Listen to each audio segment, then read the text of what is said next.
Hi friends, welcome back to channel. ഇത് നമ്മൾ നോക്കുന്നത് 5th സ്റ്റാൻഡേർഡിലെ 4th ചാപ്റ്റർ മുതലാണ്. കഴിഞ്ഞ ക്ലാസ്സിൽ നമ്മൾ 3rd ചാപ്റ്റർ വരെ ഡിസ്കസ് ചെയ്തിട്ടുണ്ടായിരുന്നു. അപ്പം ഇനി നോക്കുന്നത് ഫസ്റ്റ് പാർട്ടിലെ 4th ചാപ്റ്ററാണ്. വസ്ത്രത്തിൻ്റെ നാൾവഴികൾ എന്ന ചാപ്റ്ററാണ്. ഓക്കെ, നമുക്ക് വായിച്ച് നോക്കാം. അപ്പോൾ ഇതിലെ പ്രധാനപ്പെട്ട കാര്യങ്ങൾ എന്തൊക്കെയാണെന്ന് ഡിസ്കസ് ചെയ്യാം. ആടിൻ്റെ രോമാവരണവും തത്തയുടെ തൂവലുകളും ആമയുടെ പുറന്തോടും പ്രതികൂല കാലാവസ്ഥയിൽ ഒരു വസ്ത്രം പോലെ സംരക്ഷണം ഒരുക്കുന്നു എന്നാണല്ലേ പറയുന്നത്.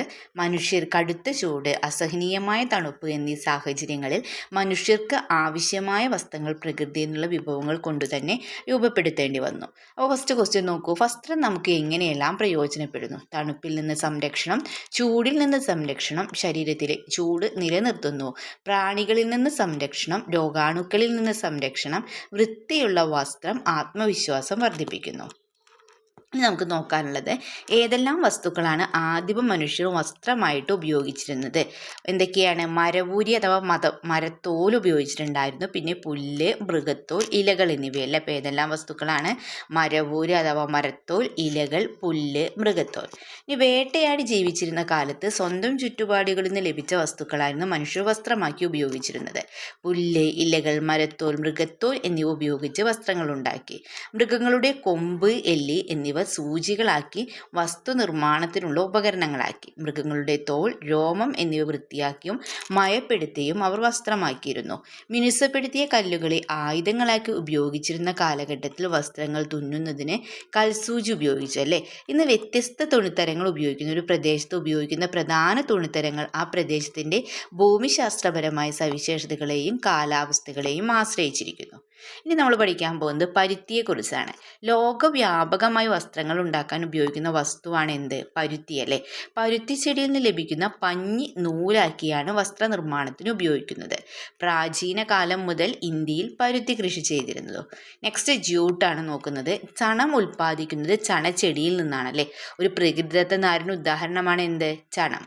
ലോകത്തെ ചണം കൃഷിയുടെ ഭൂരിഭാഗവും കൃഷി ചെയ്യുന്നത് എവിടെയാണ്? ഗംഗാ തീരത്താണ്, അതായത് ഇന്ത്യയിലാണല്ലേ. വിദേശികൾ തുണി വ്യവസായത്തിനായി ഇന്ത്യയിൽ നിന്ന് ധാരാളം ചണം കൊണ്ടുപോയിരുന്നു. നെക്സ്റ്റ് നോക്കാനുള്ളത് നീലം ചെടിയാണ്. ആദ്യകാലങ്ങളിലും വസ്ത്രങ്ങൾക്ക് നിറം കൊടുക്കാൻ ഉപയോഗിച്ചിരുന്ന ചെടിയാണ് ഏത്? നീലം ചെടി അല്ലേ. അപ്പം നീലം ചെടിയിൽ നിന്നുണ്ടാക്കുന്ന ചായമായിരുന്നു ഉപയോഗിച്ചിരുന്നു. നീലത്തിലെ വിവിധ കൂട്ടുകൾ ചേർത്താണ് വ്യത്യസ്തങ്ങളായ നിറങ്ങൾ ഉണ്ടാക്കിയിരുന്നത്. നെക്സ്റ്റ് നോക്കാം. പവർലൂം അഥവാ യന്ത്രത്തറിയാണ്. യന്ത്രത്തറി കണ്ടുപിടിച്ചത് ആരാണ്? എഡ്മണ്ട് കാർട്ട്റൈറ്റ് ആണ്. ഈ ഒരു പോയിന്റ് പഠിച്ചു വയ്ക്കുക. യന്ത്രത്തറി കണ്ടുപിടിച്ചത് ആരാണ്? എഡ്മണ്ട് കാർട്ട്റൈറ്റ്. യന്ത്രത്തറി കണ്ടുപിടിച്ചത് ആരാണ്? എഡ്മണ്ട് കാർട്ട്റൈറ്റ്. ഇനി യന്ത്രത്തറി പ്രവർത്തിക്കുന്നതിന് വൈദ്യുതിയുടെയോ മറ്റേതെങ്കിലും ഊർജ്ജ സ്രോതസ്സിൻ്റെയോ സഹായത്താലാണ് അല്ലേ. കൈത്തറിയേക്കാൾ വളരെ വേഗത്തിൽ കൂടുതൽ തുണി ഉൽപ്പാദിപ്പിക്കാൻ എന്തിന് കഴിയും? യന്ത്രത്തറിക്ക് കഴിയും. ഇനി വസ്ത്രനിർമ്മാണത്തിന് ഉപയോഗിക്കുന്ന നാരുകളെ കുറിച്ചാണ് നമ്മൾ പഠിക്കാൻ പോകുന്നത്. പ്രകൃതിദത്ത നാരുകൾ എന്ന് പറഞ്ഞാൽ എന്താണ്? ജന്തുക്കളിൽ നിന്ന് കിട്ടുന്നതൊക്കെ ഏതാണ്? സസ്യങ്ങളിൽ നിന്നവയൊക്കെ എന്താണ്? പ്രകൃതിദത്ത നാരുകളാണല്ലേ. അതായത് ചെമ്മരിയാണെന്ന് കമ്പിളി നാരും പട്ടുനൂൽ പുഴുവിൽ നിന്ന് പട്ടിൻ്റെ നാരും നിർമ്മിക്കുന്നു. ഇനി സസ്യങ്ങളിൽ നിന്ന് എന്താണ് നാര് കിട്ടുന്നത്? പരുത്തി, ചണം ചെടികളിൽ നിന്ന് യഥാക്രമം പരുത്തി നാരും ചണനാരും നിർമ്മിക്കുന്നു. ഇനി കൃത്രിമ നാരുകൾ എന്താണെന്ന് നോക്കാം. പെട്രോളിയം പോലുള്ള രാസവസ്തുക്കളിൽ നിന്നാണ് കൃത്രിമ നാരുകൾ ഉൽപ്പാദിപ്പിക്കുന്നത്. പ്രകൃതിദത്ത നാരുകളേക്കാൾ കൃത്രിമ നാര് ഉപയോഗിച്ചുള്ള തുണിത്തരങ്ങൾ ഉൽപ്പാദിക്കുന്നതിന് പൊതുവെ ചിലവ് കുറവാണ്. പെട്ടെന്ന് ചുളിവുണ്ടാകില്ല എന്ന മേന്മയും ഇതിനുണ്ട്. ഉദാഹരണം പോളിസ്റ്റർ, നൈലോൺ, റയോൺ എന്നിവയാണ്. ഈ വസ്ത്രനിർമ്മാണത്തിലെ നാരുകൾ. പരുത്തി എന്താണ്? ഒരു മൃദുവായ സസ്യനാരാണ്. നാം ഉപയോഗിക്കുന്ന എല്ലാ തുണിത്തരങ്ങളും ഒരു തരത്തിലല്ലെങ്കിൽ എന്താണ്? മറ്റൊരു തരത്തിൽ പരുത്തി അടങ്ങിയിരിക്കുന്നുണ്ട് അല്ലേ. ഇന്ന് ലോകത്തെ ഏറ്റവും കൂടുതൽ ഉപയോഗിക്കുന്ന പ്രകൃതിദത്ത നാര് ഏതാണ്? പരുത്തിയാണല്ലേ. പരുത്തി കഴിഞ്ഞാൽ കൂടുതൽ ഉപയോഗിക്കുന്ന ലിനനാണ്. ഫ്ലാക്സ് ചെടിയുടെ നാരുകൾ നിർമ്മിക്കുന്നതാണ് ലിനൻ. കൃത്രിമ തുണിത്തരത്തിന് ഉദാഹരണമാണ് ഏത്? പോളിസ്റ്റർ അല്ലേ. ഇനി വസ്ത്രങ്ങളിലെ വൈവിധ്യം. കാലാവസ്ഥ, ആചാരം, അധികാര സ്ഥാനങ്ങൾ, തൊഴിൽ, പ്രാദേശിക വ്യത്യാസങ്ങൾ ഇവയെല്ലാം വസ്ത്രധാരണത്തെ സ്വാധീനിക്കുന്നുണ്ട്. വസ്ത്രം മാത്രമല്ല, വസ്ത്രത്തോടൊപ്പം ധരിക്കുന്ന ആഭരണങ്ങൾ, തൊപ്പികൾ, പാദരക്ഷകൾ എന്നിവയിലെല്ലാം ഈ വൈവിധ്യം കാണാൻ കഴിയും. ഇന്ന് വസ്ത്രത്തിലും വസ്ത്രധാരണ രീതിയിലും വളരെയേറെ വൈവിധ്യങ്ങളും സമാനതകളും നമുക്ക് കാണാം. കാലാവസ്ഥ, യാത്ര ചെയ്യാനുള്ള സൗകര്യം എന്നിവ പരിഗണിച്ച് അനുയോജ്യമായ വസ്ത്രം തിരഞ്ഞെടുക്കുന്നവരാണ് നമ്മളിലധികവും. വസ്ത്രവൈവിധ്യം പ്രകടമായി കാണാൻ കഴിയുന്ന മറ്റൊരു മേഖല ഏതാണ്? കലാരംഗമാണല്ലേ. പട്ടുനൂൽ വസ്ത്രം. എന്താണ് പ്രകൃതിദത്തമായ ഒരു മാംസ്യ നാരാണ് എന്ത് സിൽക്ക് അഥവാ പട്ടല്ലേ. പട്ടുനൂൽ പുഴുവിൻ്റെ കൊക്കൂളിൽ നിന്നെടുക്കുന്ന അസംസ്കൃത വസ്തു പട്ടിനെ നൂലാക്കിയാണ് എന്ത് ചെയ്യുന്നത് പട്ടുവസ്ത്രങ്ങൾ നെയ്യുന്നത്. ഭാരക്കുറവ് കൊണ്ടും പകിട്ടും തിളക്കവും ഉള്ളത് കൊണ്ട് വസ്തുക്കൾക്ക് ആധുനിക കാലഘട്ടത്തിലും ആവശ്യക്കാരേറെയാണ്.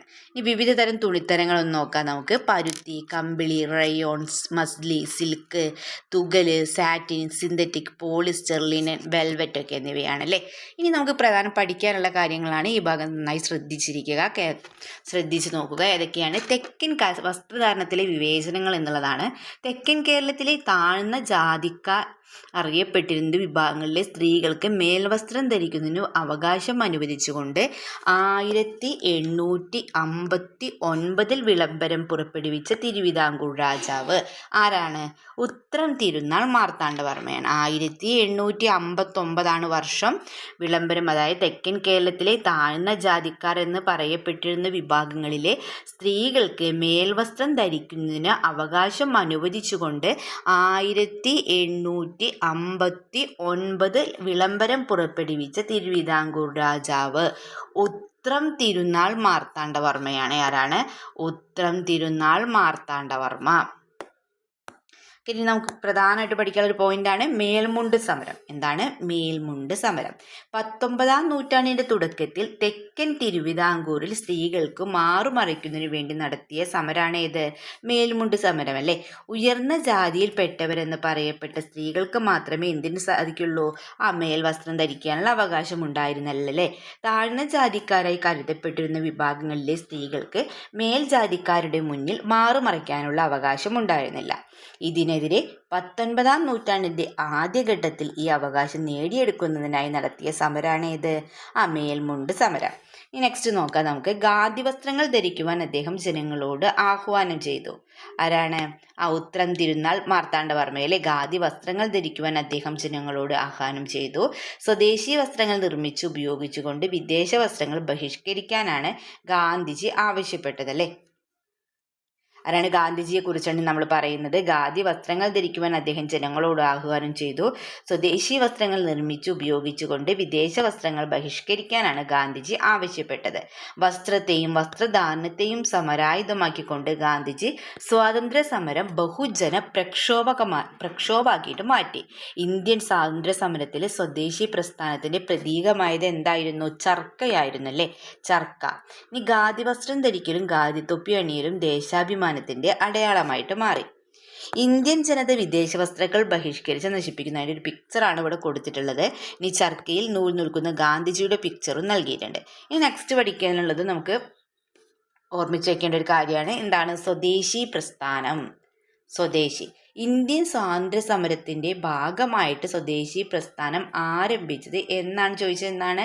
1900 ഓഗസ്റ്റ് 7 ഇന്ത്യൻ സ്വാതന്ത്ര്യ സമരത്തിൻ്റെ ഭാഗമായിട്ട് സ്വദേശി പ്രസ്ഥാനം ആരംഭിച്ചത് എന്നാണ്? 1905 ഓഗസ്റ്റ് 7. ഇനി ബ്രിട്ടീഷ് നിർമ്മിത വസ്തുക്കൾ ഉപേക്ഷിക്കുകയും ഇന്ത്യൻ നിർമ്മിത വസ്തുക്കളുടെ ഉൽപ്പാദനവും ഉപയോഗവും പ്രോത്സാഹിപ്പിക്കുകയും ചെയ്യുക എന്നതായിരുന്നു ഇതിൻ്റെ ലക്ഷ്യം. അപ്പോൾ ഇതിൻ്റെ ലക്ഷ്യം എന്തായിരുന്നു? ബ്രിട്ടീഷ് നിർമ്മിത വസ്തുക്കൾ ഉപേക്ഷിക്കുകയും ഇന്ത്യൻ നിർമ്മിത വസ്തുക്കളുടെ ഉൽപ്പാദനവും ഉപയോഗവും പ്രോത്സാഹിപ്പിക്കുകയും ചെയ്യുക എന്നതായിരുന്നു. ഇനി സ്വദേശി പ്രസ്ഥാനം ആരംഭിച്ച ഓഗസ്റ്റ് 7 എന്തായിട്ട് ആചരിക്കുന്നുണ്ട്? ദേശീയ കൈത്തറി ദിനമായിട്ട് ഇന്ത്യയിൽ ആചരിച്ചു തുടങ്ങിയത് എന്നാണ് ചോദിച്ചത്. എന്നാണ്? 2015 സ്വദേശി പ്രസ്ഥാനം ആരംഭിച്ച ഓഗസ്റ്റ് 7 എന്താണ്? ദേശീയ കൈത്തറി ദിനമായിട്ട് ഇന്ത്യയിൽ ആചരിച്ചു തുടങ്ങിയത് 2015. ഇനി ഓക്കെ, നെക്സ്റ്റ് നമുക്ക് നോക്കാനുള്ളത് ഖാദി പ്രസ്ഥാനത്തെക്കുറിച്ചാണ്. 1918 ഗാന്ധിജിയുടെ നേതൃത്വത്തിൽ ഇന്ത്യയിൽ ആരംഭിച്ച പ്രസ്ഥാനമാണ് എന്ത്? ഖാദി പ്രസ്ഥാനം. നമ്മൾ സ്വദേശി പ്രസ്ഥാനം എന്നാ പറഞ്ഞത് 1905 ഓഗസ്റ്റ് 7. ഇനി ഖാദി പ്രസ്ഥാനം എന്നാണ്? 1918. ഇന്ത്യൻ സ്വാതന്ത്ര്യ സമര ചരിത്രത്തിൽ ഖാദിക്ക് എന്താണ്? സവിശേഷമായ സ്ഥാനമുണ്ടല്ലേ. ഖാദി പ്രസ്ഥാനം ശക്തമായതോടെ ഇന്ത്യൻ ഗ്രാമങ്ങളിൽ നിന്ന് ചർക്കയുടെയും ശബ്ദമുയർന്നു. ഖാദി വസ്ത്രത്തിന്റെ പ്രചാരം ഇന്ത്യയിലെമ്പാടും വ്യാപകമായി. അപ്പോൾ ഇതിൽ നമ്മൾ പ്രധാനമായിട്ടും പഠിച്ചത് എന്താണ്? സ്വദേശി പ്രസ്ഥാനം എന്നാണ്. 1905 ഓഗസ്റ്റ് 7. ഈ സ്വദേശി പ്രസ്ഥാനം ആരംഭിച്ച ഓഗസ്റ്റ് 7 എന്താണ്? ദേശീയ കൈത്തറി ദിനമായിട്ട് ഇന്ത്യയിൽ ആചരിക്കുന്നുണ്ട്. എന്ന് മുതലാണ് ദേശീയ കൈത്തറി ദിനമായിട്ട് ആചരിക്കാൻ തുടങ്ങിയത്? 2015 ഇനി ഖാദി പ്രസ്ഥാനം എന്നായിരുന്നു? 1918 അല്ലേ. ഇന്ത്യൻ സ്വാതന്ത്ര്യ സമര ചരിത്രത്തിൽ ഖാദിക്ക് സവിശേഷമായ സ്ഥാനമുണ്ടെന്നൊക്കെ പറയുന്നുണ്ട്. ഓക്കെ, നെക്സ്റ്റ് ഇത്രയും കാര്യങ്ങളാണ് നമ്മൾ 4th ചാപ്റ്ററിൽ പഠിച്ചത്. ഇനി വരയ്ക്കാം വായിക്കാം എന്ന 5th ചാപ്റ്ററാണ് നോക്കാൻ പോകുന്നത്. ദിശ തിരിച്ചറിയാൻ. സൂര്യനെ അടിസ്ഥാനമാക്കിയാണ് ദിശ കണ്ടെത്തുന്നത് പറയുന്നുണ്ട് അല്ലേ. സൂര്യൻ ഉദിക്കുന്ന ദിശയാണ് നമ്മൾ എന്ത് ചെയ്യുന്നത്? കിഴക്കായിട്ട് കണക്കാക്കുന്നത്. ദിശ കണ്ടെത്താൻ ഉപയോഗിക്കുന്ന മാർഗങ്ങൾ എന്തൊക്കെയാണ്? വടക്കുനോക്കി യന്ത്രം, മൊബൈൽ ആപ്പുകൾ എന്നിവയാണ് അല്ലെ. ഈ ഭൂപടത്തിന്റെ ദിശകൾ. ഭൂപടത്തിൽ സാധാരണയായി ദിശ കാണിക്കുന്ന അടയാളം നൽകിയിരിക്കും. ചുമർ ഭൂപടങ്ങളുടെ മുകൾ ഭാഗത്ത് വടക്കു ദിശയെ സൂചിപ്പിക്കുന്ന അടയാളം ഉണ്ടായിരിക്കും. ഭൂപടത്തിന്റെ ചുവടുഭാഗം തെക്കു ദിശയെയും വലതുഭാഗം പടിഞ്ഞാറു ദിശയെയും ഇടതുഭാഗം എന്താണ്? കിഴക്കു ദിശയെയും സൂചിപ്പിക്കുന്നു. സാധാരണയായി ഭൂപടങ്ങളിൽ ദിശ സൂചിപ്പിക്കാൻ ഉപയോഗിക്കുന്ന ചിഹ്നങ്ങളാണല്ലോ ഇവിടെ കൊടുത്തിട്ടുള്ളത്. ഇവിടെ നോക്കൂ, സ്കെച്ചും പ്ലാനും എന്താണെന്ന് പറഞ്ഞിട്ടുണ്ട്. വളരെ കുറച്ച് സവിശേഷതകൾ മാത്രം ഉൾപ്പെടുത്തി ഒരാളുടെ ഓർമ്മയിൽ നിന്നോ ഒരു പ്രദേശത്തെ നോക്കിക്കണ്ടോ വരച്ചെടുക്കുന്ന ചിത്രങ്ങളാണ് സ്കെച്ചുകൾ അഥവാ രേഖാചിത്രങ്ങൾ എന്ന് പറയുന്നത് അല്ലേ. ഒരു പ്രദേശത്തിലെ വിവരങ്ങളെ സംബന്ധിച്ച കൃത്യമായ അളവുകൾ, അവയുടെ സ്ഥാനം എന്നിവ തിട്ടപ്പെടുത്തി തോതിൻ്റെയും ദിക്കിൻ്റെയും അടിസ്ഥാനത്തിൽ തയ്യാറാക്കുന്നതാണ് എന്ത്? പ്ലാനുകൾ എന്ന് പറയുന്നത്. ഇനി വടക്കു നോക്കി യന്ത്രം നോക്കാനുണ്ട്. എന്താണ് കൂട്ടുകാരെ വടക്കു നോക്കി യന്ത്രം? അതിൻ്റെ ഒരു പിക്ചർ ഇവിടെ കൊടുത്തിട്ടുണ്ട്. എന്താണ്? ആ ദിശ അറിയുന്നതിന് ഉപയോഗിക്കുന്ന ഒരു ഉപകരണമാണ് എന്ത്? വടക്കു നോക്കി യന്ത്രം അല്ലേ. സ്വതന്ത്രമായി ചലിക്കുന്ന കാന്തസൂചി തെക്കു വടക്ക് ദിശയിൽ നിലകൊള്ളും എന്ന തത്വമാണ് ഈ ഉപകരണത്തിന്റെ അടിസ്ഥാനം. സൂചിയിൽ പ്രത്യേകമായി രേഖപ്പെടുത്തിയ അഗ്രം വടക്കു ദിശയെ സൂചിപ്പിക്കുന്നു. സമുദ്രയാത്രയിലെ ദിശ അറിയുന്നതിന് നാവികർ പണ്ടുകാലം മുതൽ തന്നെ ഈ ഉപകരണം ഉപയോഗിച്ചിരുന്നെന്ന് പറയുന്നുണ്ട് അല്ലേ. ഓക്കെ, നെക്സ്റ്റ് നമുക്ക് നോക്കാനുള്ളത് ഗ്ലോബും ഭൂപടവുമാണ്. ഗോളാകൃതിയിലുള്ള ഭൂമിയുടെ മാതൃകയാണ് എന്ത്? ഗ്ലോബ് അല്ലേ. അപ്പോൾ ഗോളാകൃതിയിലൂടെ ഭൂമിയുടെ ഉപരിതല സവിശേഷതകൾ ഒരു പരന്ന പ്രതലത്തിൽ വരച്ചേർത്താൽ എന്തായി മാറും? ഭൂപടമായിട്ട് മാറും അല്ലേ. നെക്സ്റ്റ് നമുക്ക് ഭൂമധ്യരേഖ എന്താണെന്ന് നോക്കാം. ഗ്ലോബിന്റെ മധ്യഭാഗത്തായി കാണുന്ന അക്ഷാംശ രേഖയാണ് എന്ത്? ഭൂമധ്യരേഖ അല്ലേ. ഭൂമധ്യരേഖ എന്താണ്? അപ്പോൾ ഭൂമിയുടെ മധ്യത്തിലൂടെ കടന്നു പോകുന്ന സാങ്കല്പിക രേഖയാണ് എന്ത്? ഭൂമധ്യരേഖ അല്ലേ. അപ്പോൾ ഭൂമധ്യരേഖ ഭൂമിയെ 2 അർദ്ധഗോളങ്ങളായിട്ട് വിഭജിക്കുന്നുണ്ട്. ഭൂമധ്യരേഖയ്ക്ക് മുകളിലുള്ള ഭാഗം വടക്കു ഭാഗം എന്നറിയപ്പെടുന്നു. അതായത് വടക്കേ അർദ്ധഗോളം അഥവാ ഉത്തരാർദ്ധഗോളം എന്നറിയപ്പെടുന്നു. ഇനി ഭൂമധ്യരേഖയ്ക്ക് താഴെയുള്ള തെക്കുള്ള ഭാഗം എന്താണ് അറിയപ്പെടുന്നത്? തെക്കേ അർദ്ധഗോളം അഥവാ ദക്ഷിണാർദ്ധഗോളം എന്നറിയപ്പെടുന്നു അല്ലേ. ഭൂമധ്യരേഖയ്ക്ക് സമാന്തരമായിട്ട് മുകളിലും താഴെയും വരച്ചിരിക്കുന്ന വൃത്താകൃതിയിലുള്ള രേഖകളെ എന്താ പറയുന്നത്? അതാണ് അക്ഷാംശ രേഖകൾ. ഏതാണ്? അക്ഷാംശ രേഖകൾ. അപ്പൊ അക്ഷാംശ രേഖകൾക്ക് ലംബമായി വരച്ചിരിക്കുന്ന അർദ്ധവൃത്താകൃതിയിലുള്ള രേഖകളാണ് ഏത്? രേഖാംശ രേഖകൾ. എന്താണ്? അക്ഷാംശ രേഖകൾക്ക് ലംബമായി വരച്ചിരിക്കുന്ന അർദ്ധവൃത്താകൃതിയിലുള്ള രേഖകളാണ് രേഖാംശ രേഖകൾ. അപ്പൊ ഭൂമധ്യരേഖയ്ക്ക് സമാന്തരമായിട്ട് മുകളിലും താഴെയായിട്ട് ഇങ്ങനെ വരച്ചിരിക്കുന്ന വൃത്താകൃതിയിലുള്ള രേഖകളാണ് അക്ഷാംശ രേഖകൾ. ഇനി അക്ഷാംശ രേഖകൾക്ക് ലംബമായി വരച്ചിരിക്കുന്ന അർദ്ധവൃത്താകൃതിയിലുള്ള രേഖകളാണ് ഏത്? രേഖാംശ രേഖകൾ. ഇനി ഒരു സ്ഥലത്തിന്റെ സ്ഥാനനിർണയം നടത്തുന്നത് എന്തിനെ അടിസ്ഥാനമാക്കിയിട്ടാണ്?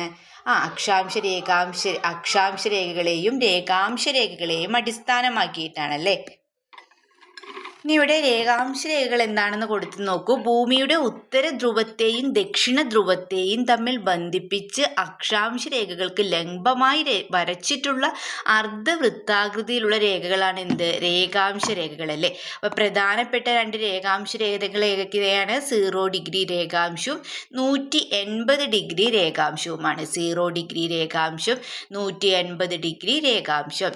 0 ഡിഗ്രി രേഖാംശത്തെ അന്താരാഷ്ട്ര സമയരേഖയായും 180 ഡിഗ്രി രേഖാംശത്തെ അന്താരാഷ്ട്ര ദിനാങ്ക രേഖയായും കണക്കാക്കുന്നു. 0 ഡിഗ്രി രേഖാംശത്തെ അന്താരാഷ്ട്ര സമയരേഖയായും 180 ഡിഗ്രി രേഖാംശത്തെ അന്താരാഷ്ട്ര ദിനാങ്ക രേഖയായും കണക്കാക്കുന്നു. ഇനി 0 ഡിഗ്രി രേഖാംശം അറിയപ്പെടുന്ന മറ്റൊരു പേരെന്തെന്ന് ചോദിച്ചാൽ എന്താണ്? മാനക രേഖാംശം. അപ്പൊ 0 ഡിഗ്രി രേഖാംശം അറിയപ്പെടുന്ന മറ്റൊരു പേരെന്താണ് കൂട്ടുകാരെ? മാനക രേഖാംശം. ഇവ ഭൂമിയെ കിഴക്ക് അർദ്ധഗോളമെന്നും പടിഞ്ഞാറ് അർദ്ധഗോളമെന്നും രണ്ടായി വിഭജിക്കുന്നു. ഡിഗ്രി അളവിലാണ് രേഖാംശ രേഖകൾ രേഖപ്പെടുത്തുന്നത്. നെക്സ്റ്റ് നമുക്ക് ഭൂഖണ്ഡങ്ങളെ തിരിച്ചറിയാമെന്നുള്ളത് നോക്കാം. തെക്കേ അമേരിക്ക, വടക്കേ America, Asia, Africa, Australia, Europe, Antarctica. ഈ ഭൂഖണ്ഡങ്ങളും അവയുടെ സവിശേഷതകളും ഒന്ന് നോക്കാം. അറ്റ്ലാന്റിക് സമുദ്രത്തിന് പടിഞ്ഞാറ് കാണപ്പെടുന്ന ഭൂഖണ്ഡങ്ങൾ ഏതൊക്കെയാണ്? അറ്റ്ലാന്റിക് സമുദ്രത്തിന് പടിഞ്ഞാറു ഭാഗത്ത് കാണപ്പെടുന്ന ഭൂഖണ്ഡങ്ങളാണ് വടക്കേ അമേരിക്കയും തെക്കേ അമേരിക്കയും. അറ്റ്ലാന്റിക് സമുദ്രത്തിന് പടിഞ്ഞാറു ഭാഗത്ത് ഏതൊക്കെയാണ്? വടക്കേ അമേരിക്കയും തെക്കേ അമേരിക്ക. ഈ ഇന്ത്യൻ സമുദ്രത്തിന് കിഴക്ക് ഭാഗത്ത് കാണപ്പെടുന്ന ഭൂഖണ്ഡം ഏതാണെന്ന് ചോദിച്ചാൽ ഏതാണ്? ആസ്ട്രേലിയയാണ്. അറ്റ്ലാന്റിക് സമുദ്രത്തിന് പടിഞ്ഞാറു ഭാഗത്ത് കാണപ്പെടുന്ന ഭൂഖണ്ഡങ്ങളാണ് വടക്കേ അമേരിക്ക, തെക്കേ അമേരിക്ക. ഇന്ത്യൻ സമുദ്രത്തിന് കിഴക്കു ഭാഗത്ത് കാണപ്പെടുന്ന ഭൂഖണ്ഡമാണ് ഓസ്ട്രേലിയ. ഏറ്റവും വിസ്തൃതി കൂടിയ ഭൂഖണ്ഡം ഏതാണെന്ന് ചോദിച്ചാൽ ഏതാണ്? നമ്മുടെ ഏഷ്യയാണല്ലേ. ഏറ്റവും വിസ്തൃതി കൂടിയ ഭൂഖണ്ഡം ഏതാണ്? ഏഷ്യ. ഇനി അറ്റ്ലാന്റിക് സമുദ്രത്തിനും ഇന്ത്യൻ സമുദ്രത്തിനും ഇടയിൽ കാണപ്പെടുന്ന ഭൂഖണ്ഡം എന്ന് ചോദിച്ചാൽ ആരാണ്? ആഫ്രിക്കയാണല്ലേ. ഏതാണ്? ആഫ്രിക്കയാണ്. അറ്റ്ലാന്റിക് സമുദ്രത്തിനും ഇന്ത്യൻ സമുദ്രത്തിനും ഇടയിൽ കാണപ്പെടുന്ന ഭൂഖണ്ഡം ഏതാണ്? ആഫ്രിക്കയാണല്ലേ. ഓക്കെ. ഇനി ഭൂപടത്തിൻ്റെ പ്രാധാന്യം. ജനജീവിതത്തിൽ ഭൂപടങ്ങൾക്ക് വലിയ പ്രാധാന്യമാണുള്ളത്. ഭൂമിശാസ്ത്ര പഠനം, പ്രതിരോധം, വിനോദസഞ്ചാരം, ഭരണനിർവഹണം, ഗതാഗതം തുടങ്ങിയ മേഖലകളിൽ വ്യത്യസ്ത തരം ഭൂപടങ്ങൾ ഉപയോഗിക്കുന്നുണ്ട്. പ്രളയം, ഉരുൾപൊട്ടൽ തുടങ്ങിയ പ്രകൃതി ദുരന്തങ്ങളെയും മറ്റു അപകടങ്ങളും ഉണ്ടാകുമ്പോൾ ദുരന്തമുഖത്ത് വേഗത്തിൽ എത്തിച്ചേരാൻ ദുരിതാശ്വാസ പ്രവർത്തനങ്ങളിൽ ഏർപ്പെടാനും ഭൂപടങ്ങളും റൂട്ട് മാപ്പുകളും ഉപയോഗിക്കുന്നു. ആധുനിക ലോകത്ത് ജീവിതം കെട്ടിപ്പടുക്കുന്നതിന് ഭൂപട വായന അനിവാര്യമായ ഒന്നായി മാറിയിരിക്കുന്നു. നമുക്ക് കേരളത്തെ കുറിച്ച് നോക്കാം. കേരളം. അടിസ്ഥാന വസ്തുതകൾ. കേരളത്തിന്റെ തെക്കേ അറ്റത്തുള്ള ജില്ല ഏതാണ്? തിരുവനന്തപുരമാണ് അല്ലെ. വടക്കേ അറ്റത്തുള്ള ജില്ല ഏതാണ്? കാസർഗോഡാണ്. ഈ രണ്ട് സംസ്ഥാനങ്ങളുമായി അതിർത്തി പങ്കിടുന്ന ജില്ല ഏതാണെന്ന് ചോദിച്ചാൽ ഏതാണ്? വയനാടാണ്. ഇനി ഭാരതപ്പുഴ ഒഴുകുന്ന ദിശ ഏതെന്ന് ചോദിച്ചിട്ടുണ്ടല്ലേ. കിഴക്കു നിന്ന് പടിഞ്ഞാറോട്ടാണ്. ഭാരതപ്പുഴ ഒഴുകുന്ന ദിശ ഏതാണ്? കിഴക്കു നിന്ന് പടിഞ്ഞാറോട്ട്. ഇനി കാസർഗോഡ് നിന്ന് തിരുവനന്തപുരം വരെയുള്ള റെയിൽപാതയുടെ ദിശ ഏതാണെന്ന് ചോദിച്ചിട്ടുണ്ട്. കാസർഗോഡ് മുതൽ തിരുവനന്തപുരം അല്ലേ. അപ്പോൾ എങ്ങനെയായിരിക്കും? വടക്ക് നിന്ന് തെക്കോട്ടായിരിക്കും അല്ലേ. വടക്ക് നിന്ന് തെക്കോട്ട്.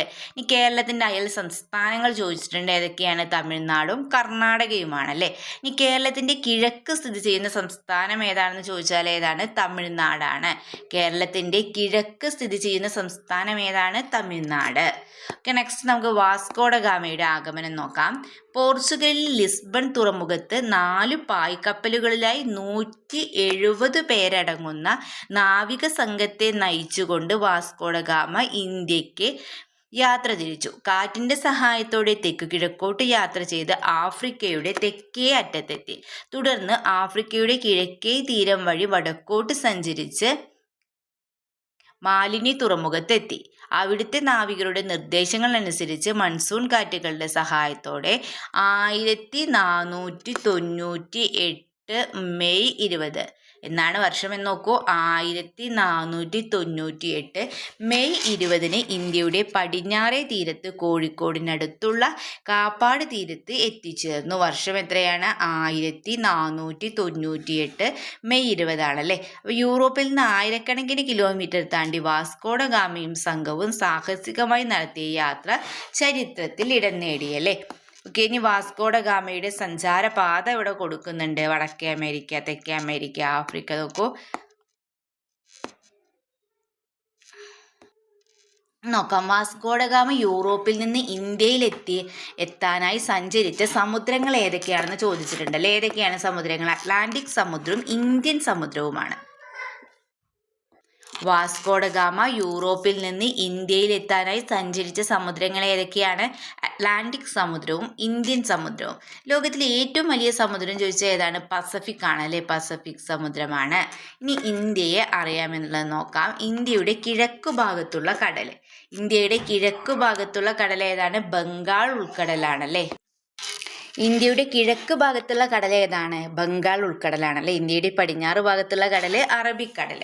ഇന്ത്യയുടെ തലസ്ഥാനം നമുക്കറിയാം ഏതാണ്? ന്യൂഡൽഹി ആണല്ലേ. അപ്പോൾ ഇന്ത്യയുടെ ഏറ്റവും വടക്കു ഭാഗത്തുള്ള കേന്ദ്രഭരണ പ്രദേശം ഏതാണെന്ന് ചോദിച്ചാൽ ഏതാണ്? ലഡാക്ക് ആണ്. ഇനി അരുണാചൽ പ്രദേശ് ഇന്ത്യയുടെ ഏത് ഭാഗത്ത് സ്ഥിതി ചെയ്യുന്നു ചോദിച്ചാൽ ഏതാണ്? കിഴക്ക് ഭാഗത്താണ് അല്ലേ. ഇന്ത്യയുടെ ഏത് ഭാഗത്താണ് സ്ഥിതി ചെയ്യുന്നത്? കിഴക്ക് ഭാഗത്താണ് അരുണാചൽ പ്രദേശ്. ഇനി ഇന്ത്യയുടെ തെക്കു ഭാഗത്തുള്ള അയൽരാജ്യം ഏതാണെന്ന് ചോദിച്ചാൽ ഏതാണ്? ശ്രീലങ്കയാണ്. ഇന്ത്യയുടെ തെക്കു ഭാഗത്തുള്ള ഒരു അയൽരാജ്യം ചോദിച്ചാൽ നമുക്ക് ശ്രീലങ്ക എഴുതാം അല്ലേ. ഇന്ത്യയുടെ തെക്കേ അറ്റത്തുള്ള കേന്ദ്രഭരണ പ്രദേശം ഏതാണ്? ആൻഡമാൻ നിക്കോബാർ ദ്വീപാണ്.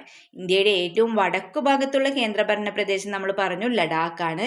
ഇന്ത്യയുടെ തെക്കേ അറ്റത്തുള്ള കേന്ദ്രഭരണ പ്രദേശം ഏതാണ്? ആൻഡമാൻ നിക്കോബാർ ദ്വീപുകളാണ്. ഇന്ത്യയുടെ അയൽരാജ്യങ്ങൾ ആരൊക്കെയാണ്? പാകിസ്ഥാൻ, അഫ്ഗാനിസ്ഥാൻ, നേപ്പാൾ, ചൈന, മ്യാൻമാർ, ഭൂട്ടാൻ, ബംഗ്ലാദേശ്, മാലിദ്വീപ്, ശ്രീലങ്ക എന്നിവയാണ് അല്ലേ. ഇനി നോക്കൂ, ഉത്തർപ്രദേശിനെ കുറിച്ചിട്ടാണ് ഇവിടെ കൊടുത്തിട്ടുള്ളത്.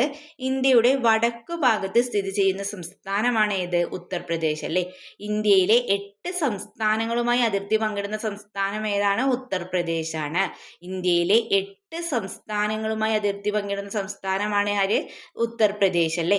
ഇന്ത്യയിൽ ഏറ്റവും കൂടുതൽ കരിമ്പ് ഉൽപ്പാദിപ്പിക്കുന്ന സംസ്ഥാനം എന്നുള്ളതും ആർക്ക് തന്നെയാണ്? ഉത്തർപ്രദേശ് തന്നെയാണ് അല്ലേ. ഇന്ത്യയിൽ ഏറ്റവും കൂടുതൽ കരിമ്പ് ഉൽപ്പാദിപ്പിക്കുന്ന സംസ്ഥാനം. ഇന്ത്യയുടെ പഞ്ചസാരക്കിണ്ണം എന്ന് വിശേഷിപ്പിക്കുന്ന സംസ്ഥാനം. ഇനി ഉത്തർപ്രദേശിലെ പ്രധാന നൃത്തകല ഏതെന്ന് ചോദിച്ചാൽ ഏതാണ്? കഥക്കാണ്. ഉത്തർപ്രദേശിലെ പ്രധാന നൃത്തകല ഏതാണ്? കഥക് ആണ്. ഇന്ത്യയിൽ ഏറ്റവും കൂടുതൽ കരിമ്പ് ഉൽപ്പാദിപ്പിക്കുന്ന സംസ്ഥാനം. ഇന്ത്യയുടെ 8 സംസ്ഥാനങ്ങളുമായി അതിർത്തി പങ്കിടുന്ന സംസ്ഥാനം. ഇന്ത്യയുടെ വടക്ക് ഭാഗത്ത് സ്ഥിതി ചെയ്യുന്ന സംസ്ഥാനം ഏതാണ്? ഉത്തർപ്രദേശ്. ഈ കാർട്ടോഗ്രഫിയാണ് നെക്സ്റ്റ് നമുക്ക് നോക്കാനുള്ളത്. ഭൂപടങ്ങൾ തയ്യാറാക്കുന്ന ശാസ്ത്രശാഖയാണ് ഭൂപടശാസ്ത്രം അഥവാ കാർട്ടോഗ്രഫി എന്ന് പറയുന്നത് അല്ലേ. ഭൂപടങ്ങൾ തയ്യാറാക്കുന്ന ശാസ്ത്രശാഖയാണ് ഭൂപടശാസ്ത്രം അഥവാ കാർട്ടോഗ്രഫി. ഭൂപടങ്ങൾ തയ്യാറാക്കുന്നവർ അറിയപ്പെടുന്നത് എങ്ങനെയാണ്? കാർട്ടോഗ്രഫർ എന്നാണ് അല്ലേ.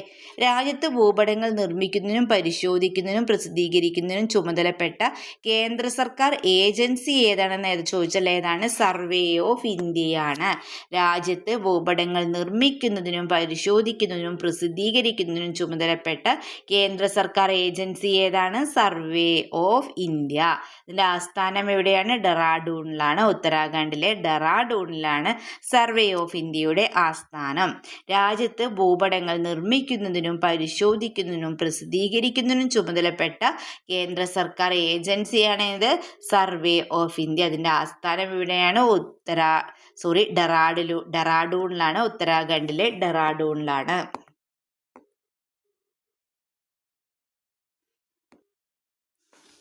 ഓക്കെ കൂട്ടുകാരെ, ഇനി നമ്മൾ 6th ചാപ്റ്ററാണ് നോക്കുന്നത്. പാർട്ട് 1 ലാസ്റ്റ് ചാപ്റ്ററായി 6th ചാപ്റ്ററാണ് ജനങ്ങൾ ജനങ്ങളാൽ എന്ന ചാപ്റ്ററാണ് ഇനി നമ്മൾ പഠിക്കാൻ പോകുന്നത്. ജനാധിപത്യത്തെക്കുറിച്ചുള്ള എൻ്റെ സങ്കല്പം അതിനു കീഴിൽ ഏറ്റവും ദുർബലനും ശക്തനും തുല്യമായ അവസരം ഉണ്ടായിരിക്കണം എന്നതാണ്. ഇതാരുടെ കോട്ടാണ്? മഹാത്മാഗാന്ധിയുടെയാണ് അല്ലേ. അപ്പം എന്താണ്? ജനാധിപത്യത്തെക്കുറിച്ചുള്ള എൻ്റെ സങ്കല്പം അതിനു കീഴിൽ ഏറ്റവും ദുർബലനും ശക്തനും തുല്യമായ അവസരം ഉണ്ടായിരിക്കണം എന്നതാണ്. ഇനി എബ്രഹാം ലിങ്കന്റെ കോട്ട് നോക്കൂ. ജനങ്ങൾക്ക് വേണ്ടി ജനങ്ങളാൽ നടത്തപ്പെടുന്ന ജനങ്ങളുടെ ഭരണമാണ് എന്ത്? ജനാധിപത്യം. ഈ തദ്ദേശ സ്വയംഭരണ സ്ഥാപനങ്ങൾ എന്താണെന്ന് നോക്കാം. ഗ്രാമപ്രദേശങ്ങളിലെ ത്രിതല പഞ്ചായത്ത് സംവിധാനം ഏതൊക്കെയാണ്? ഗ്രാമപഞ്ചായത്ത്, ബ്ലോക്ക് പഞ്ചായത്ത്, ജില്ലാ പഞ്ചായത്താണ് അല്ലേ. ഗ്രാമപ്രദേശങ്ങളിലെ ത്രിതല പഞ്ചായത്ത് സംവിധാനങ്ങളിൽ ഗ്രാമപഞ്ചായത്ത്, ബ്ലോക്ക് പഞ്ചായത്ത്, ജില്ലാ പഞ്ചായത്ത്. ഈ നഗരപ്രദേശങ്ങളിലെ ഭരണ സ്ഥാപനങ്ങൾ ഏതൊക്കെയാണ് ചോദിച്ചാൽ ഏതൊക്കെയാണ്? മുനിസിപ്പാലിറ്റികളും കോർപ്പറേഷനുമാണ് നഗരപ്രദേശങ്ങളിലെ ഭരണസ്ഥാപനങ്ങൾ.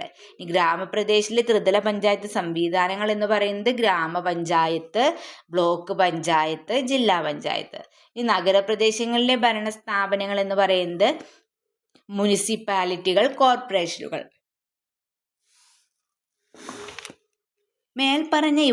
മേൽപ്പറഞ്ഞവ ഉൾക്കൊള്ളുന്നവയാണ് തദ്ദേശ സ്വയംഭരണ സ്ഥാപനങ്ങൾ. അപ്പോൾ തദ്ദേശ സ്വയംഭരണ സ്ഥാപനങ്ങളിൽ എന്തൊക്കെയുണ്ട്? ഗ്രാമപഞ്ചായത്ത് ഉണ്ട്, ബ്ലോക്ക് പഞ്ചായത്ത് ഉണ്ട്, ജില്ലാ പഞ്ചായത്ത് ഉണ്ട്. ഇനി മുനിസിപ്പാലിറ്റികളും കോർപ്പറേഷനുകളും ഉണ്ട് അല്ലേ. അപ്പോൾ ഇവയൊക്കെ ഉൾക്കൊള്ളുന്നവയാണ് എന്ത്? തദ്ദേശ സ്വയംഭരണ സ്ഥാപനങ്ങൾ എന്ന് പറയുന്നത്. ഇനി തദ്ദേശ സ്വയംഭരണ സ്ഥാപനങ്ങൾ വഴി ജനങ്ങൾക്ക് ഭരണകാര്യങ്ങളിൽ നേരിട്ട് പങ്കാളിത്തം ലഭിക്കുന്നു.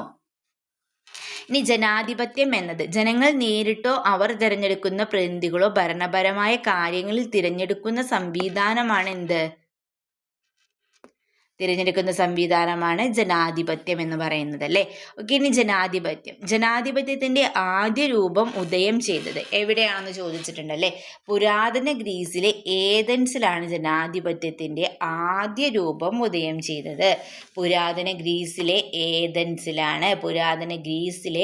ഏതൻസിലാണ് ജനാധിപത്യത്തിന്റെ ആദ്യ രൂപം ഉദയം ചെയ്തത്. ജനാധിപത്യത്തിന്റെ ആദ്യ രൂപം ഉദയം ചെയ്തത് എവിടെയാണ്? പുരാതന ഗ്രീസിലെ ഏതൻസിലാണ്. പൊതുകാര്യങ്ങളിൽ തീരുമാനമെടുക്കുന്ന പ്രക്രിയയിൽ എല്ലാ വിഭാഗം ജനങ്ങളെയും പങ്കെടുപ്പിച്ചിരുന്നില്ലെങ്കിലും ജനാധിപത്യം എന്ന ആശയം സംഭാവന ചെയ്യുന്നതിൽ ഏതൻസ് പ്രധാന പങ്ക് വഹിച്ചിട്ടുണ്ട്.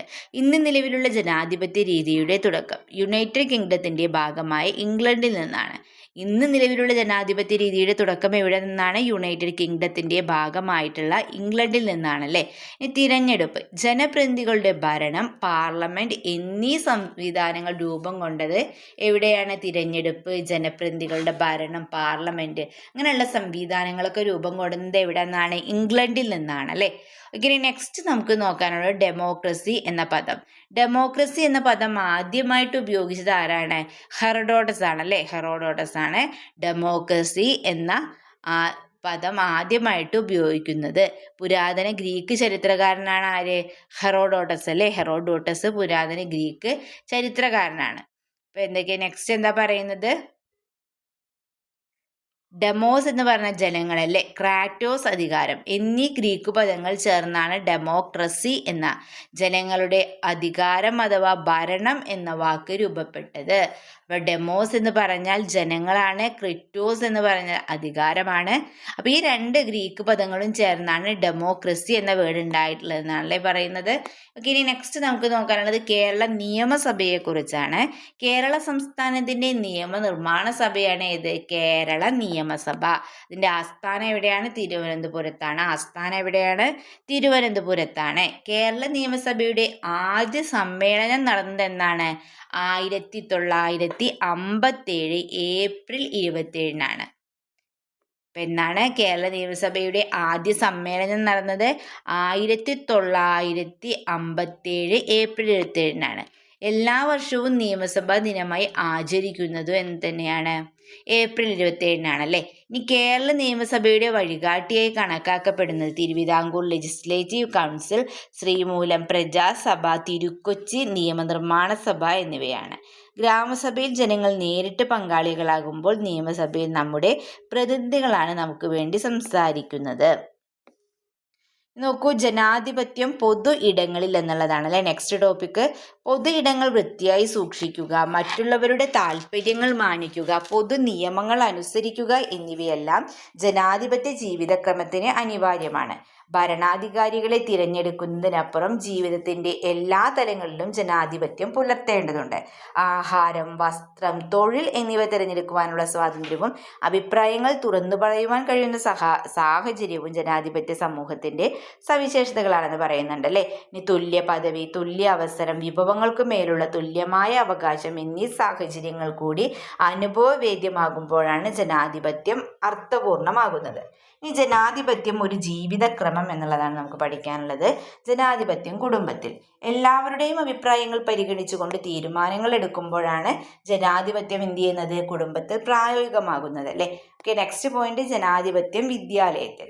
കുട്ടികളുടെ അഭിപ്രായങ്ങളും താല്പര്യങ്ങളും പരിഗണിക്കുന്നതിനോടൊപ്പം അവസര സമത്വവും തുല്യതകളും ഉറപ്പുവരുത്തുമ്പോഴാണ് വിദ്യാലയങ്ങൾ എന്ത് ചെയ്യുന്നത്? ജനാധിപത്യം ഉറപ്പാക്കുന്നത്. ഇനി തിരഞ്ഞെടുപ്പിലൂടെ നോക്കൂ,